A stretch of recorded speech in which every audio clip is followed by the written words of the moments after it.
14-жылы Кыргыз китеп мамлекеттик ишкана ачылган эле да, ошонун бүгүн акыбалы кандай иш жүргүзүп атат? Азыр Каныбек Капашев айткан ошол ишкана боюнча айтып атасызбы? Ошол, Бюджет 16 миллионбу? жок, ошол 14-жылы ачылган, бул эмнеден улам ачылган, жана мамлекеттик тилди өнүктүрүү саясаты боюнча улуттук программа иштеп чыкпады беле. Ошондо дегенде президенттин указы чыккан, мен билишимче 119 указ болсо керек эле.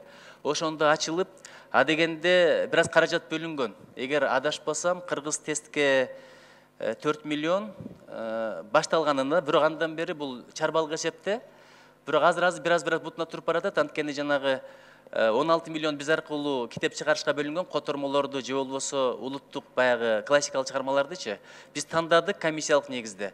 Анан ошолорду чыгарып, өткөрүп сатуу иштери ошолордон болуп атат. Анан бир топ сонун китептер чыгарды. Мисалы, байыркы Грекиянын искусствосы, же болбосо графика боюнча, живопись боюнча балдарга абдан сонун китептер чыгарып атат. Анан ошол эле Майн Ридти которушту, ошол эле Джек Лондонду которушту. Бир жакшы иштерди чыгылып атышат. Китеп которгондор көбөйдү да, аларга бирок эч кандай мамлекеттик жактан бир колдоо жок. Колдоо жок дегенде жанагы салыктардан бошотуп, мамлекет эми акча бере албаса, анан сиздердин мамлекеттик библиотекаларда 10 китеп алыш үчүн дагы тендер өткөзөт. 10 китеп алыш үчүн тендер. Бул туурабы, кандай бул? 10 китеп ала албайт. Өзүнчө тендер өткөзүш керек. Ушул тендер жагынан бир аз бизге өзгөчө мамиле кылсаңыздар жакшы болот эле. Абдан сонун суроо көтөрдүңүз. Андан да маанилүүсү, мисалы бир тарих экспонаттар бар го.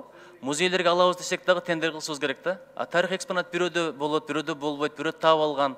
Бул эми жанагы бизнес эмес да. Ошон үчүн ушул жактарды чечип берсеңиздер жакшы болот эле. Биз сунуш менен келели. Сунуш бербесеңиздер, сиздер ичине иштеп аткандар, өзүңөр бир кыймылдабасаңар башка бирөө силерге жасап бермек.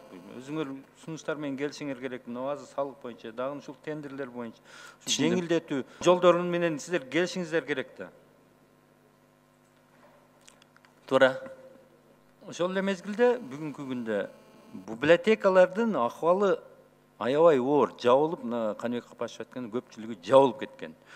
Бүгүнкү күндө менчик библиотекалар китепкана сатуучулар ачы, бирок менчик библиотекалар жок да, аз да, мындай. Ага жанагындай бир стимул жок, ага пайда жок.